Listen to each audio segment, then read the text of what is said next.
যন্তর মন্তরে ছাত্রদের উপরে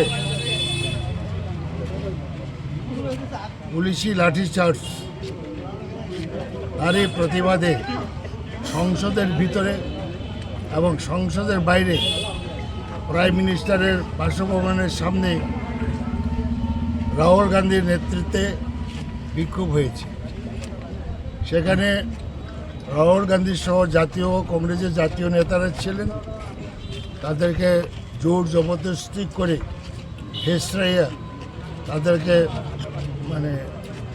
পুলিশ হেফাজতে নিয়েছে এবং এটাতে আমরা খুবই ক্ষুব্ধ হয়েছি। গণতান্ত্রিক দেশে গণতান্ত্রিক আন্দোলন করাটা সাংবিধানিক স্বীকৃত এবং দেশের মধ্যে প্রধানমন্ত্রী নরেন্দ্র মোদীর নেতৃত্বে একটা অপশাসন চলছে। দেশের কোটি কোটি ছাত্র যুবকরা আজকে সরকারের বিরুদ্ধে ফেটে উঠেছে। আর আপনারা দেখেছেন বারে বারে, একবার নয়, টেট পরীক্ষা প্রশ্ন ফাঁস হয়েছে বারে বারে, একবার নয়, দুইবার নয়। এবং কেন্দ্রের যে শিক্ষামন্ত্রী তার পদত্যাগ চেয়েছে ছাত্ররা, কংগ্রেসও চাইছে এবং পদত্যাগ করে না, নির্লজ্জভাবে রয়েছে। ওটাতে সারা দেশের মানুষের মনে একটা ক্ষোভ জন্মিয়েছে। গায়ে জুড়ে যে মিনিস্টারের আমলে তার দপ্তরে বারে বারে ইম্পর্টেন্ট পরীক্ষার প্রশ্ন পাস হয় এবং বহু ছাত্রছাত্রী এখন পর্যন্ত আত্মহত্যা করেছে এবং তার অক্ষরই পদত্যাগ উচিত। এবং ছাত্ররা এখন প্রধানমন্ত্রীর পদত্যাগ পর্যন্ত চেয়েছে।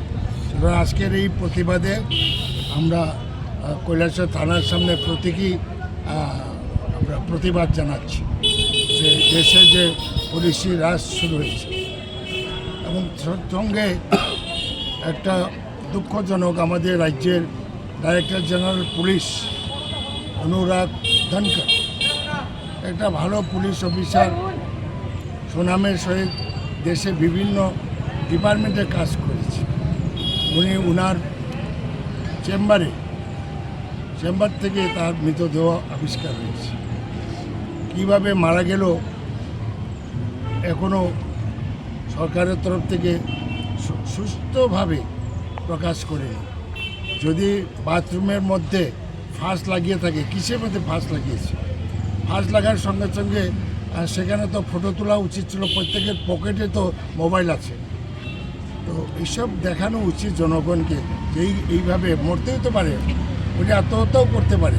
কেন করলো, কীভাবে করলো, এটা তো রাজ্যের মানুষ জানতে চায়। শুধু রাজ্যের না, সারা দেশ। এবং আমরা হাইকোর্টের বিচারপতির নেতৃত্বে নিরপেক্ষ তদন্ত আমরা ডিমান্ড করেছি। Opposition party